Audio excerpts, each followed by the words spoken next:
Good morning students. एक नई आशा के साथ एक नए टॉपिक के साथ आपकी अनु मैम। बच्चों, आज हम लोग बहुत ही मजेदार टॉपिक करने वाले हैं। क्या करने वाले हैं? श्रुति सम भिन्नार्थक शब्द, यानी सुनने में तो एक जैसे लगते हैं, लिखने में भी एक जैसे लगते हैं, लेकिन उनका अर्थ भिन्न होता है। जैसे मैंने बोला अन का मतलब क्या होता है? अनाज, और अन्य मतलब दूसरा। तो इस प्रकार से ये देखने में और सुनने में तो एक जैसे लगते हैं, लेकिन इनका अर्थ होता है भिन्न। इसलिए इनको क्या कहते हैं? श्रुति सम भिन्नार्थक शब्द। अब हम एक एक शब्द को लेंगे और उनके वाक्य बनाएंगे ताकि आपको भली भांति समझ में आ जाए। अब सबसे पहले लेते हैं जैसे उतर। माली सीढ़ियों से नीचे उतर आया, या पिताजी सीढ़ियों से नीचे उतर गए हैं। तो नीचे उतर जाने को क्या कहते हैं? उत्तर। और उत्तर जिसमें दो त होते हैं, यानी एक त आधा होता है, उसे क्या कहते हैं? दिशा या जवाब। मुझे सभी प्रश्नों के उत्तर आते थे, या फिर हमारे कमरे की खिड़की उत्तर दिशा में खुलती है। अब समान और सामान और सम्मान, ये तीनों अलग अलग अर्थ रखते हैं, लेकिन सुनने में तो एक जैसे लगते हैं। जैसे हमें सभी को समान समझना चाहिए, यानी बराबर। समान का मतलब क्या होता है? बराबर। हमें किसी के साथ भेदभाव न करके सबको समान समझना चाहिए। और सामान का मतलब क्या होता है? चीजें या पदार्थ। आज हमारे घर में बाजार से काफी सामान आया।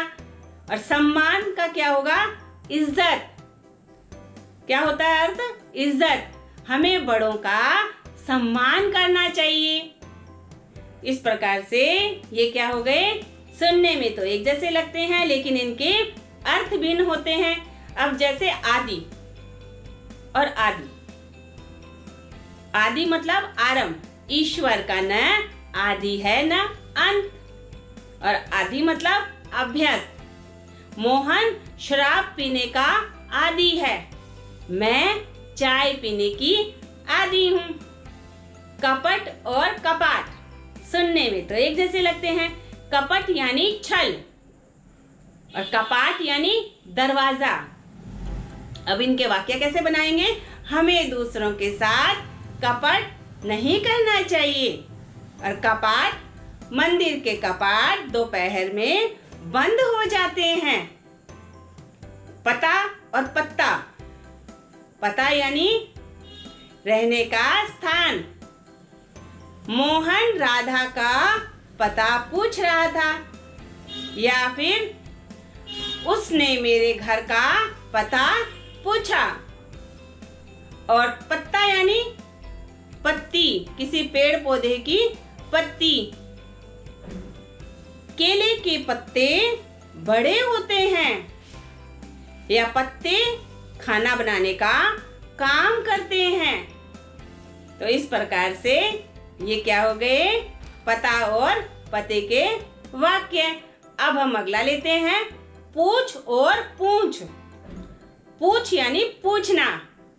अध्यापक ने मोहन से कई प्रश्न पूछे, या पिता ने पुत्र से कुछ प्रश्न पूछे। पूंछ यानी किसी जानवर की दुम। हाथी की पूंछ छोटी होती है, कुत्ते की पूंछ कभी सीधी नहीं होती। तो इस प्रकार से पूंछ और पूंछ में आपने डिफरेंस देखा। वाक्य बनाते हैं तब हमें उनका डिफरेंस पता चलता है। अब हम अगला लेते हैं, हंस और हंस। तो हंस का मतलब होता है पक्षी।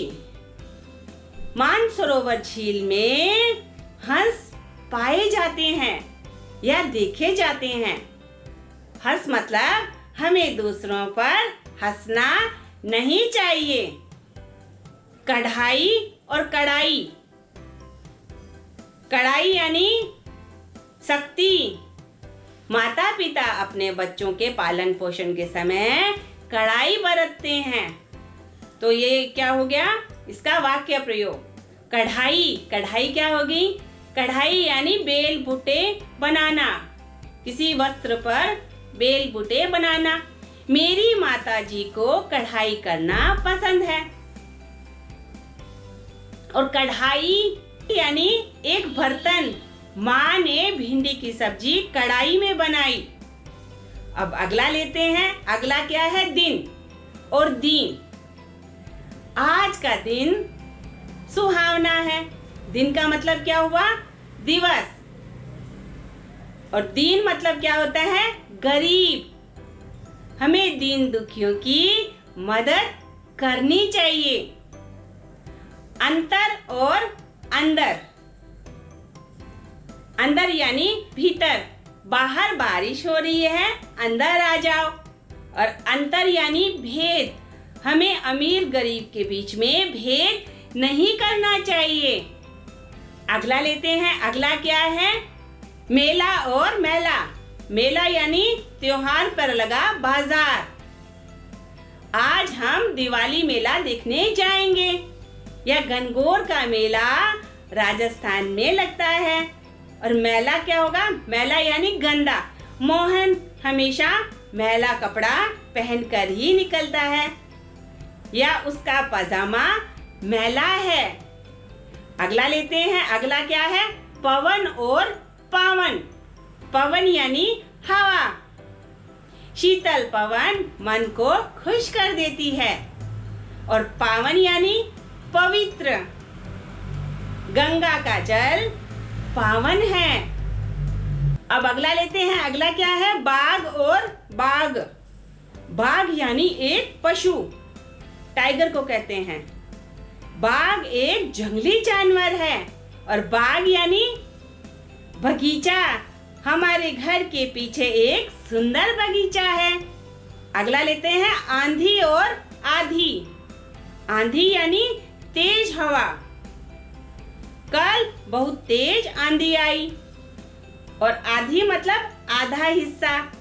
मुझे आधी रोटी खानी है। तेल की शीशी आधी भरी है। अगला लेते हैं। अचार और आचार। अचार यानी नींबू और आम का अचार, किसी का भी अचार। मुझे नींबू और मिर्च का अचार खाना बहुत पसंद है। और आचार मतलब आचरण। हमें अपने आचार और विचार पर ध्यान देना चाहिए, या फिर आचार आचरण का मूल है। परिणाम। परिणाम यानी नतीजा। कल 12वीं कक्षा का परिणाम निकला। या फिर भलाई का परिणाम हमेशा अच्छा होता है। परिमाण मतलब माप तोल।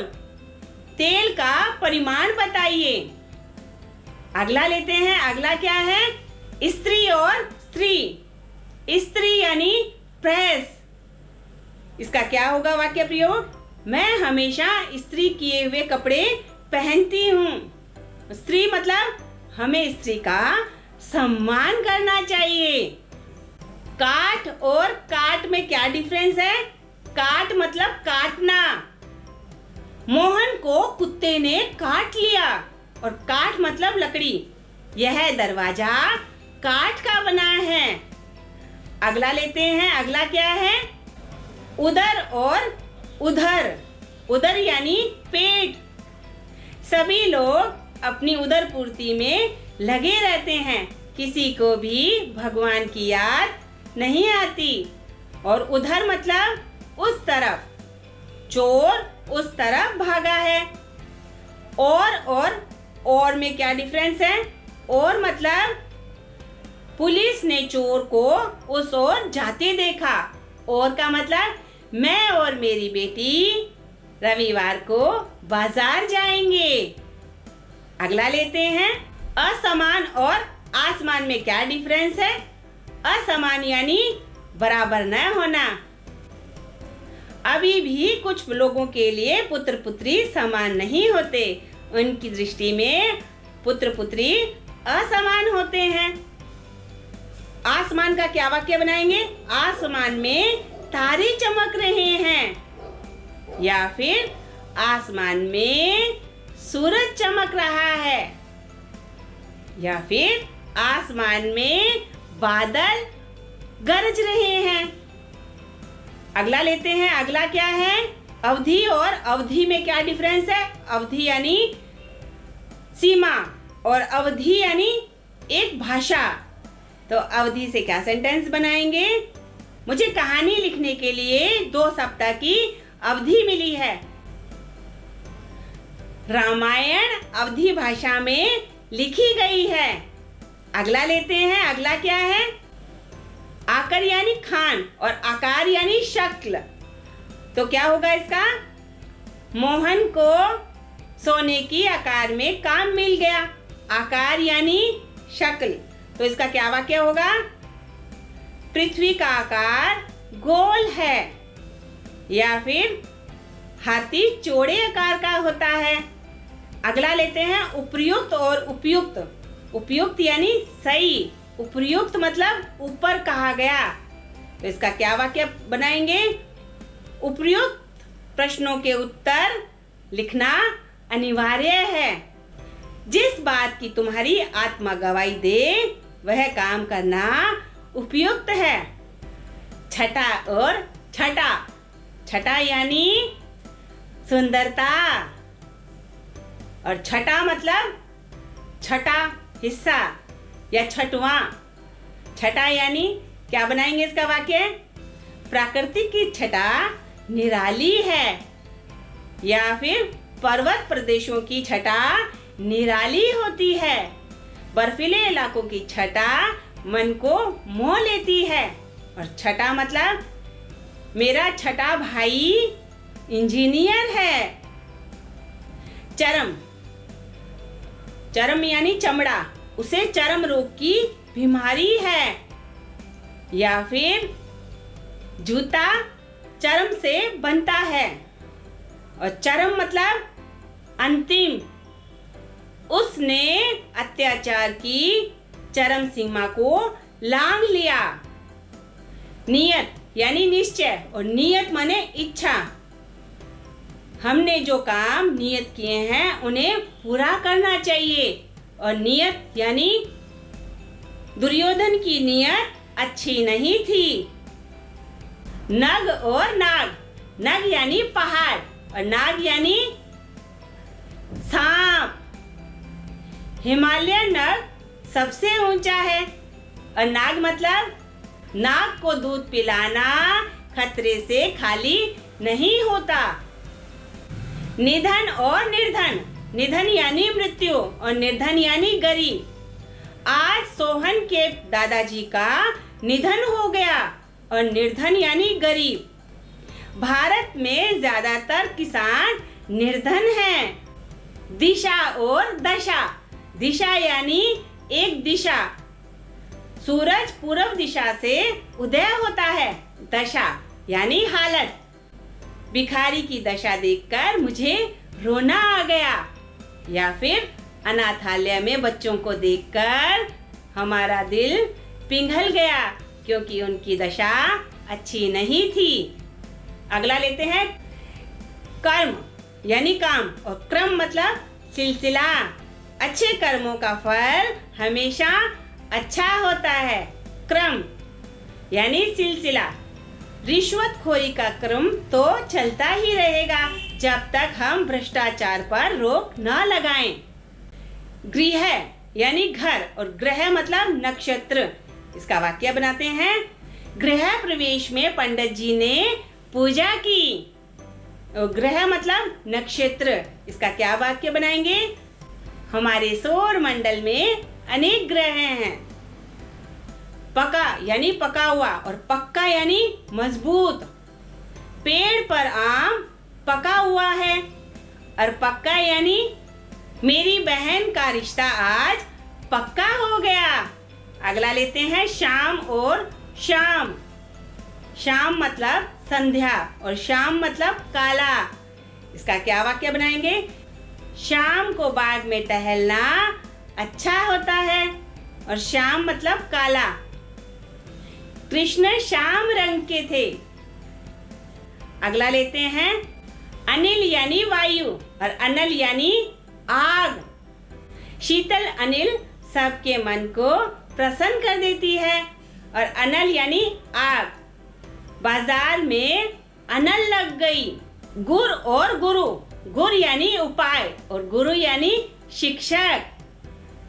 मुझे मेरी माँ ने सबके मन को जीतने का गुर सिखाया। गुरु का क्या होगा? गुरु का हमेशा हमें आदर करना चाहिए। प्रमाण यानी सबूत और प्रणाम यानी नमस्कार। वकील ने अपराधी के विरुद्ध प्रमाण जुटाए और प्रणाम मतलब हमें अपने बड़ों को हमेशा प्रणाम करना चाहिए। जलद और जलज, जलद यानी बादल और जलज यानी कमल। आसमान में जलद छाए हैं और जलज का क्या वाक्य बनाएंगे? झील में जलज तैर रहे हैं। चालक और चालाक, चालक यानी चलाने वाला। आज हमारे कार का चालक नहीं आया। चालाक यानी चतुर। लोमड़ी बहुत चालाक होती है। तुरंग और तरंग, तुरंग यानी घोड़ा और तरंग यानी लहर। राजा के पास सफेद तुरंग था। तरंग, समुद्र में तरंगे उठती रहती है। मूल्य यानी कीमत और मूल यानी जड़। हमें समय का मूल्य समझना चाहिए। मूल यानी जड़। दया धर्म की मूल है। सुत यानी बेटा और सूत यानी सारथी। क्या वाक्य बनाएंगे? मोहन का सूत आज्ञाकारी है। सूत, कर्ण सूत पुत्र था, ऐसा सबने समझा। वास्तव में वो सूर्य पुत्र था। हरी और हरी, हरी का क्या अर्थ है? हरे रंग वाली। गाड़ी को जैसे ही हरी झंडी दिखाई वह चल पड़ी। और हरि यानी विष्णु। हरि नाम लेने से बड़ा सुख मिलता है। तो इस प्रकार से यदि आप मेरे साथ समश्रुति भिन्नार्थक शब्दों का अभ्यास करेंगे तो आपके लिए समश्रुति शब्दों को समझना हो जाएगा बाएं हाथ का खेल और आप पाएंगे परीक्षा में अधिकतम अंक। आप जितनी इसकी प्रैक्टिस करेंगे उतना ही आपके लिए ये सरल हो जाएंगे, क्योंकि अभ्यास से बनती है विद्या सरल। मैं चाहती हूँ कि आप इसका निरंतर अभ्यास करें और आपको किसी प्रकार की दिक्कत है तो आप मुझे कमेंट बॉक्स में लिख के भेजिए। मैं यथासंभव उन पर वीडियो बनाऊंगी। यदि आपको मेरा यह प्रयास अच्छा लगता है तो आप मेरे वीडियो को लाइक कीजिए, आप मेरे वीडियो पे कमेंट कीजिए और आप मेरे वीडियो को शेयर कीजिए, क्योंकि हिंदी भाषा को प्रथम स्थान पे लाना हर भारतीय का प्रथम कर्तव्य है। हिंदी अपनाइए, मत शर्माइए। धन्यवाद।